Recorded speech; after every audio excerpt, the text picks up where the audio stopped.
ಎಲ್ಲರಿಗೂ ನಮಸ್ಕಾರ. ಇದು ಸುದ್ದಿ ವಿಶ್ಲೇಷಣೆ. ನಾನು ಶಶಿಧರ್ ಭಟ್. ಇದು ನನ್ನ ಡಿಜಿಟಲ್ ವಾಹಿನಿ. ತಾವು ಇದನ್ನು ಲೈಕ್ ಮಾಡಿ, ಸಬ್ಸ್ಕ್ರೈಬ್ ಮಾಡಿ, ಹಾಗೆಯೇ ಬೆಲ್ ಐಕಾನನ್ನು ಪ್ರೆಸ್ ಮಾಡೋದನ್ನು ಮರಿಬೇಡಿ. ಯಾಕಂದರೆ ನಾನು ಪ್ರತಿದಿನ ಮಾಡೋ ಸುದ್ದಿ ವಿಶ್ಲೇಷಣೆ ಇದೆಯಲ್ಲ, ಅದರ ನೋಟಿಫಿಕೇಷನ್ ತಮಗೆ ಬರುತ್ತೆ. ತಾವು ಯಾವುದನ್ನು ಕೂಡ ಮಿಸ್ ಮಾಡ್ಕೊಳ್ಳಲ್ಲ. ಹಾಗೆಯೇ ಸಾಧ್ಯ ಆದರೆ ಸಹಾಯ ಮಾಡಿ. ಸೊ ಇವತ್ತು ನಾನು ಶಾಸಕರೊಬ್ಬರ ಬಗ್ಗೆ ಮಾತನಾಡಲೇಬೇಕು. ಜನ ಮಾತಾಡ್ತಾ ಇದ್ದಾರೆ. ಅವರೊಂಥರ ವಿಶ್ವ ಪ್ರಸಿದ್ಧಿ ಬಂದ್ಬಿಟ್ಟಿದೆ. ಅವರು ಮಾಡಾಳು ವಿರೂಪಾಕ್ಷಪ್ಪನವರು MLA. ಅವರ ಮಗ ಏನಿದ್ದಾನೆ, ಆ ಮಗ ಈಗಾಗಲೇ ಕಂಬಿ ಏಣಿಸ್ತಾ ಇದ್ದಾರೆ. ಸೊ ಒಟ್ಟು ಸುಮಾರು 8 ಕೋಟಿ ರೂಪಾಯಿಗೂ ಹೆಚ್ಚು ಹಣ ಸಿಕ್ಕಿದೆ. ಸೊ ಅನುಮಾನ ಬೇಕಾಗಿಲ್ಲ ಅದು ಹೇಗೆ ಬಂತು ಅನ್ನೋದು. ಅದು ಭ್ರಷ್ಟಾಚಾರದ ಹಣ, unaccounted money, what ever it may be.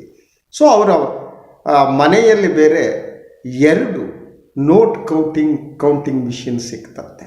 ಅದು ಕೂಡ ನನಗೆ ಆಶ್ಚರ್ಯ ಆಗಲ್ಲ. ಯಾಕಂದರೆ ಈಶ್ವರಪ್ಪನವ್ರ ಮನೆಯಲ್ಲೂ ಇತ್ತು. ಇನ್ನು ಯಾವ್ಯಾವ BJP ನಾಯಕರ ಮನೆಯಲ್ಲಿ, ಹಾಗೆಯೇ ಬೇರೆ ಪಕ್ಷಗಳ ನಾಯಕರ ಮನೆಗಳಲ್ಲಿ ನೋಟ್ ಕೌಂಟಿಂಗ್ ಮಿಷಿನ್ಗಳು ಸಿಗುತ್ತೋ ಗೊತ್ತಿಲ್ಲ ನನಗೆ.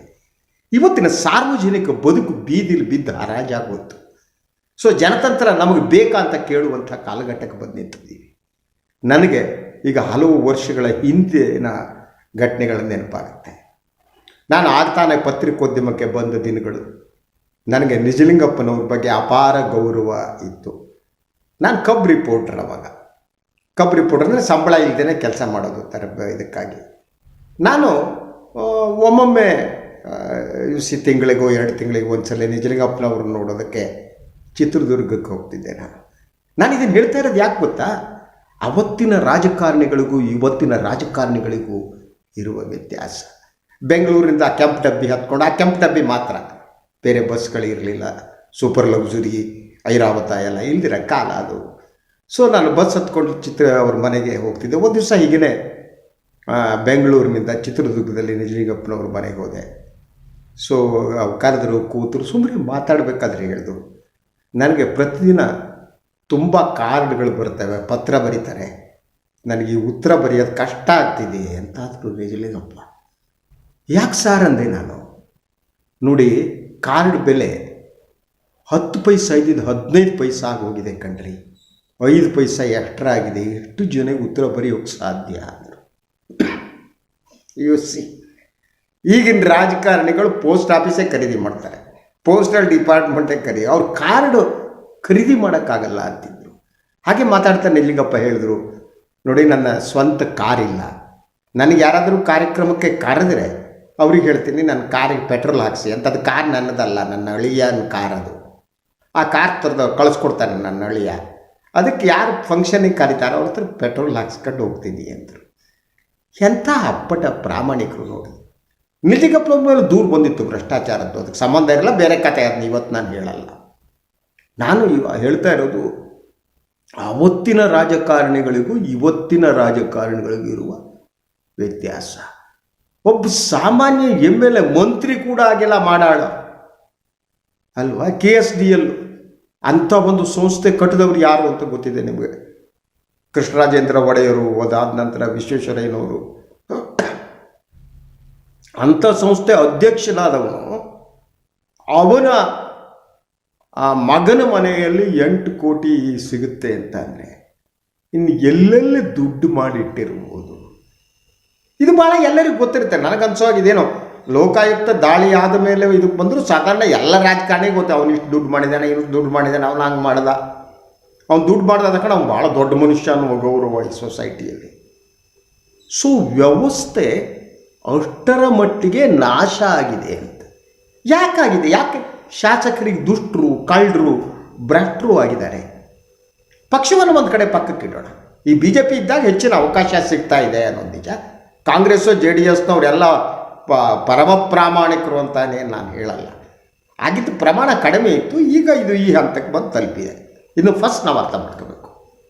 ಎರಡನೇದು, ಒಟ್ಟಾರೆಯಾಗಿ ಶಾಸಕರಾದವರಿಗೆ ಕನಿಷ್ಠ ಪ್ರಾಮಾಣಿಕತೆ ಇಲ್ಲದಿದ್ರೆ ಜನತಂತ್ರ ಎಲ್ಲರಿ ಉಳಿಯುತ್ತೆ? ಇವರು ತಗೊಂಡೋಗಿ ಮಾರಾಟ ಮಾಡ್ತಾರೆ, ತಗೊಂಡೋಗ್ಬಿಟ್ಟು. ಇವರು ಅಲ್ಲಿ ಇಲ್ಲಿ ಬಿಡಲ್ಲ, ಬೇಕಾದ್ರೆ ಪಾಕಿಸ್ತಾನಕ್ಕೆ ತಗೊಂಡೋಗಿ ಇಂಡಿಯಾ ಮಾರಾಟ ಮಾಡ್ತಾರೆ ಇವರು, ರಾಮನ ಹೆಸರು ಹೇಳ್ಕೊಂಡು. ಅಯೋಗ್ಯರು. ಸೊ ಯಾಕಾಗ್ತಿದೆ ಅಂತ, ಇಡೀ ವ್ಯವಸ್ಥೆ ಕಲುಷಿತಗೊಂಡಿದ್ದು ಎಲ್ಲಿ ಅಂತ. ಅದಕ್ಕೆ ನಾನು ಕೆಲವಾರು ಅಂಶಗಳನ್ನು ಪಟ್ಟಿ ಮಾಡಬಹುದು. ಶಾಸಕರು ಯಾಕೆ ಭ್ರಷ್ಟರಾಗ್ತಾರೆ, ಭ್ರಷ್ಟರಾಗ ಅವಕಾಶ ಅಂತ. ಅದರಲ್ಲಿ ಜನರ ಜವಾಬ್ದಾರಿ ಕೂಡ ಇದೆ. ಜನರನ್ನು ನಾವು ಅದಕ್ಕೆ ಪ್ರತ್ಯೇಕಿಸಿ ನೋಡೋಕ್ಕಾಗಲ್ಲ. ಯಾಕೆಂದರೆ ಜನ ಎಲ್ಲಿವರೆಗೆ ಹಣ ತಗೊಂಡು ಓಟ್ ಹಾಕ್ತಾರೋ ಅಲ್ಲಿವರೆಗೆ ಇದೆ ಕೆಲಸ. ಈಗ for example you take assembly election ಬರ್ತಿದೆ. ಒಂದು ಚುನಾವಣೆಯಲ್ಲಿ ಒಬ್ಬ ಶಾಸಕ ಗೆದ್ದು ಬರೋದಕ್ಕೆ 30ರಿಂದ 50 ಕೋಟಿಯವರೆಗೆ ವೆಚ್ಚ ಮಾಡಬೇಕು ಅಂದರೆ ಅದು ಪ್ರಾಮಾಣಿಕವಾಗಿ ದುಡ್ಡು ಹಣ ಆಗಿರಲ್ಲ. ಒಬ್ಬ ಯಾವುದೇ ಪ್ರಾಮಾಣಿಕ ವ್ಯಕ್ತಿಯೂ ಕೂಡ ಅವನು ಎಂಥವನೇ ಆಗಿರಲಿ, ಒಂದು ಚುನಾವಣೆಗೆ 40-50 ಕೋಟಿ ವೆಚ್ಚ ಮಾಡುವಷ್ಟು ದುಡ್ಡು ಮಾಡೋಕ್ಕಾಗಲ್ಲ. ಹಣ ಮಾಡೋದಕ್ಕೆ ಬೇರೆ ಅಡ್ಡದಾರಿಗಳನ್ನು ಹಿಡಿಬೇಕು. ಸೊ ಅಡ್ಡದಾರಿ ಹಿಡಿದು ಅವನು ಚುನಾವಣೆ ಗೆದ್ದು ಬಂದರೆ that's just like an investment. You see, ಈ invested so much of money, you have to take it back. How to take it? ಆವಾಗ ಬೇರೆ ಬೇರೆ ದಾರಿ ಹುಡುಕ್ತಾನೆ. ಆವಾಗಲೇ ಬರುತ್ತೆ ಕಮಿಷನ್ ವ್ಯವಹಾರಗಳು, ವರ್ಗಾವಣೆ ಇದ್ದಂತೆ. ನನಗೆ ಅರ್ಥ ಆಗಲ್ಲ, ಈ ಶಾಸಕರುಗಳಿಗೆ ಹೋಗ್ಬಿಟ್ಟು ನೀವು ಅವ್ರು ಹೇಳಿದವ್ರನ್ನ ಯಾಕೆ ವರ್ಗಾವಣೆ ಮಾಡೋಕ್ಕೆ ಹೋಗ್ತೀರಿ? You divide it. For example ಒಬ್ಬ MLA ತಗೊಳ್ಳಿ, ಅವನ ಕ್ಷೇತ್ರದಲ್ಲಿ ತಹಶೀಲ್ದಾರ್ ಯಾರಿರಬೇಕು, ಪೊಲೀಸ್ ಇನ್ಸ್ಪೆಕ್ಟರ್ ಯಾರಿರಬೇಕು, ರೆವಿನ್ಯೂ ಇನ್ಸ್ಪೆಕ್ಟರ್ ಯಾರಿರಬೇಕು, ಎಲ್ಲ ಚಪಲಾಸಿಗಳು ಯಾರು ಬೇಕು ಅನ್ನೋದನ್ನು MLA ಡಿಸೈಡ್ ಮಾಡ್ತಾನೆ. ಅವ್ನು ಟ್ರಾನ್ಸ್ಫರ್ ಮಾಡಿಸ್ತಾನೆ. ಸೊ ಅವನಿಗೆ ದುಡ್ಡು ಕೊಟ್ಬಿಟ್ಟು ಒಬ್ಬ ಶಾಸಕನ ಕಾನ್ಸ್ಟಿಟ್ಯೂಯನ್ಸಿಯಲ್ಲಿ ಬಂದು ಕೂತ್ಕೊಳ್ಳೋಂಥ PSI, ತಹಶೀಲ್ದಾರು, ರೆವಿನ್ಯೂ ಇನ್ಸ್ಪೆಕ್ಟರು ಅವರೆಲ್ಲ ಏನು ಮಾಡ್ತಾರೆ? ಅವರು ಈ ಶಾಸಕರಿಗೆ ದುಡ್ಡು ಕೊಟ್ಟು ಅಲ್ಲಿ ಬಂದಿರ್ತಾರೆ. ಅವ್ನು ಹೇಳಿದಂತೆ ಕೆಲಸ ಮಾಡೋದು ಒಂದು. ಎರಡನೇದಾಗಿ ಆ ದುಡ್ಡು ಕೊಟ್ಟಿರೋ ದುಡ್ಡು ಇರುತ್ತಲ್ಲ, ಆ ದುಡ್ಡನ್ನು ವಾಪಸ್ ತಗೊಳ್ಳೋದು ಹೆಂಗೆ? ಅವನು ಜನರ ಶೋಷಣೆ ಶುರು ಮಾಡ್ತಾನೆ, ಲಂಚದ ವ್ಯವಹಾರ ಶುರು ಮಾಡ್ತಾನೆ.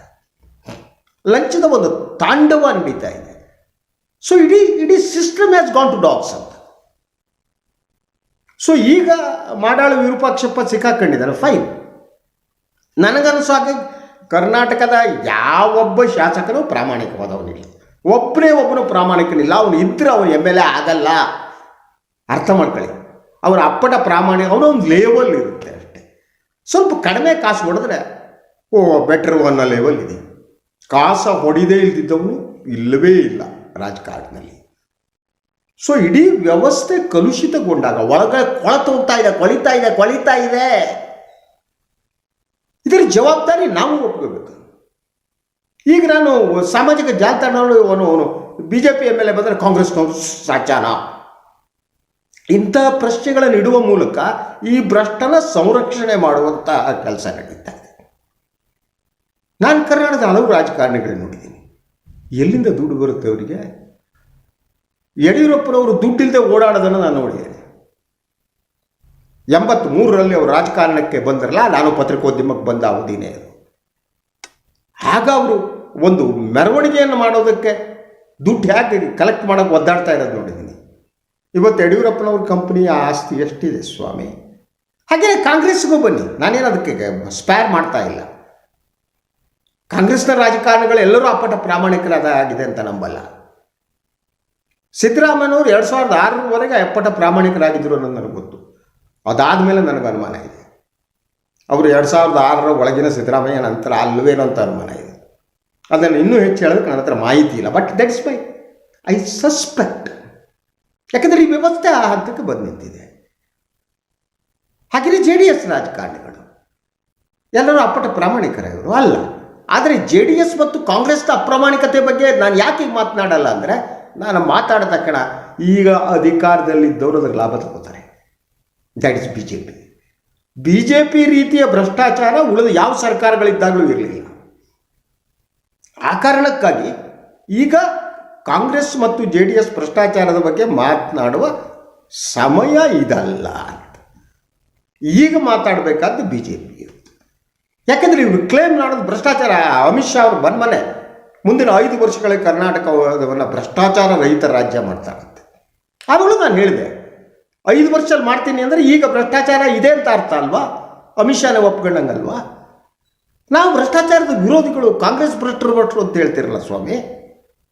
ಕರ್ನಾಟಕದಲ್ಲಿ 40% ಕಮಿಷನ್ ಇದೆ ಅಂತೇಳಿ ಗುತ್ತಿಗೆದಾರರ ಸಂಘ ಇದೆ, ಅದರ ಅಧ್ಯಕ್ಷ ಕೆಂಪಣ್ಣವರು ಅವರು ಆವಾಗಲೇ ಹೇಳಿದ್ರು, ದೂರು ಕೊಟ್ಟರು, ಅವ್ರನ್ನೇ ಜೈಲಿಗೆ ಹಾಕಕ್ಕೆ ಟ್ರೈ ಮಾಡಿದ್ವಿ, ದಾಖಲೆಗಳನ್ನ ಕೇಳ್ಕೊಂಡು ಓಡಾಡಿದ್ರಿ.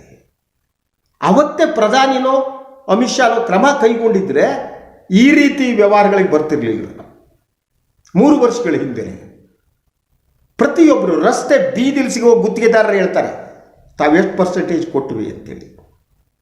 ಆವಾಗ ಯಾಕೆ ಕ್ರಮ ತಗೊಂಡಿಲ್ಲ? ಭ್ರಷ್ಟಾಚಾರ ಅನ್ನೋದೇನಿದೆ, ಅದರ ವಿರೋಧ ಅನ್ನೋದೇನಿದೆ, ಅದು ಪಬ್ಲಿಕ್ ಕನ್ಸಂಪ್ಷನಿಗೆ ಮಾತ್ರನೋ, ಸಾರ್ವಜನಿಕರಿಗೆ ಮಾತ್ರ ಎದುರುಗಡೆ ನಾವು ಭ್ರಷ್ಟರಿತರು ಅಂತ ಅನ್ನೋದು ಉತ್ತರ ಕೊಡಬೇಕು Amit Shah. So he will have to take responsibility. Prime minister Narendra Modi should take responsibility. Why did that? Why kept mum? ಯಾಕೆ ಕುತ್ಕೊಂಡ್ರು ಸುಮ್ಮನೆ ಅವರು? ಒಂದು 10 ಜನರ ಮೇಲೆ ಕ್ರಮ ತಗೊಂಡು ಬಡಿದು ಒಳಗೆ ಹಾಕಿದ್ರೆ ಕಡಿಮೆ ಆಗ್ತಿತ್ತಿಲ್ವ ಭ್ರಷ್ಟಾಚಾರ? ಯಾವುದು ಒಂದ ಎರಡ? ಈಶ್ವರಪ್ಪನವ್ರ ಮೇಲೆ ಎಷ್ಟು ದೂರ ಬಂತು? ಈ ರಾಜಕಾರಣಿಗಳದ್ದು ಎಲ್ಲ ಆಸ್ತಿ ಇದೆಯಲ್ಲ, ಆಸ್ತಿ, ಬೇನಾಮಿ ಆಸ್ತಿಗಳು, ಕಳ್ಳತನದ ಆಸ್ತಿಗಳು, ಮೋಸದ ಆಸ್ತಿಗಳು, ಅಲ್ಟಿಮೇಟ್ಲಿ ಜನರ ಹೊಟ್ಟೆ ಮೇಲೆ ಹೊಡೆಯುವಂಥದ್ದು ಜನರ ದುಡ್ಡು. ಇವರು ಎಲ್ಲವನ್ನ ತೆಗೆದುಕೊಂಡು ಹೋಗಿ ದಿವಾಳಿ ಹಚ್ಚಿಕೊಂಡು ಹೋಗ್ತಾರೆ. ಇವರು ದೇಶ ಪ್ರೇಮದ ಬಗ್ಗೆ ಮಾತನಾಡಿದರು ದುಡ್ಡಿಗಾಗಿ, ಹಣಕ್ಕಾಗಿ ದೇಶವನ್ನು ಮಾರಾಟ ಮಾಡಬಲ್ಲರು, ಮಾರಾಟ ಮಾಡ್ತಾರೆ. ಒಂದು ಪ್ರಕರಣ ಸಿಕ್ಕಾಕೊಂಡಿದೆ. So that much I appreciate Karnataka Lokayukta. Yes, Lokayukta ಇದ್ದಿದ್ದರೆ ಮೊದಲಿಂದಲೂ ಇನ್ನೂ ಸ್ವಲ್ಪ ನಿಯಂತ್ರಣದಲ್ಲಿರ್ತಿತ್ತು. ನಾವು ಬೇರೆ ಬೇರೆ ಕಾರಣಗಳಿಗೆ ಸಿದ್ದರಾಮಯ್ಯ ಅದನ್ನ ಆ ಲೋಕಾಯುಕ್ತವನ್ನು ರದ್ದು ಮಾಡಿದ್ರು, ACB ತಂದರು. ಯಾಕಂದರೆ ಸರ್ಕಾರದ ನಿಯಂತ್ರಣದಲ್ಲಿ ACB ಇರಲಿ ಅಂತ ಅವರಿಗೂ ಭಯ ಇತ್ತು ಅಂತ ನನಗೆ ಅನಿಸುತ್ತೆ. ಅಂಥ ಒಂದು ಸ್ಥಿತಿ ಇತ್ತು. ACB ಹೋಗಿ ಮತ್ತೆ ಲೋಕಾಯುಕ್ತ ಬಂದಿದೆ. ಲೋಕಾಯುಕ್ತ ಪ್ರಾಮಾಣಿಕವಾಗಿ ಕೆಲಸ ಮಾಡಿ ಇನ್ನಷ್ಟು ಜನರನ್ನು, ನನಗೆ ಗೊತ್ತಿಲ್ಲ, ಮೋರ್ ದೆನ್ 50-60% ಒಳಗೆ ಹೋಗ್ತಾರೆ. ಕರೆಕ್ಟಾಗಿ ಮಾಡಿದ್ದಾರೆ, ಒಳಗೆ ಹೋಗಲಿ ಅವರು. ಇವ್ರು ನುಂಗ್ತಾ ಇರೋದು ಜನರನ್ನು. ಹಾಗೆಯೇ ಈಗ ಏನು ಚುನಾವಣೆ ನಡೀತಾ ಇದೆ, ಚುನಾವಣೆಗೆ ಇವರು ವೆಚ್ಚ ಮಾಡುವ ಹಣದ ಬಗ್ಗೆ ಕೂಡ ಭಾಳ ಸೀರಿಯಸ್ ಆದ ನಿಗಾವನ್ನು ಲೋಕಾಯುಕ್ತ ಇಡಬೇಕು ಅಂತ ಬಯಸ್ತೀನಿ ನಾನು. ಯಾರು ಮಿತಿಯನ್ನು ಮೀರಿ ವೆಚ್ಚ ಮಾಡ್ತಾರೆ, ಕಳ್ಳಣ ಹಾಕ್ತಾರೆ, ಸುಳ್ಳಣ ಹಾಕ್ತಾರೆ, ಅವರು ಒಬ್ಬೊಬ್ಬರನ್ನೇ ಬಡಿದು ಒಳಗೆ ಹಾಕಬೇಕು. ಯಾಕೆಂದರೆ ಈ ದೇಶ ಉಳಿಬೇಕು, ದೇಶದ ಜನತಂತ್ರ ಉಳಿಬೇಕು. ಅದು ನಮ್ಮೆಲ್ಲರ ಜವಾಬ್ದಾರಿ ಅಂತ ಹೇಳ್ತಾ ಇವತ್ತಿನ ಸುದ್ದಿ ವಿಶ್ಲೇಷಣೆಯನ್ನು ಮುಗಿಸ್ತೀನಿ. ಇನ್ನೊಂದು ಮತ್ತೆ ಬರ್ತೀನಿ. ಎಲ್ಲರೂ ಒಳ್ಳೆಯದಾಗಲಿ. ನಮಸ್ಕಾರ.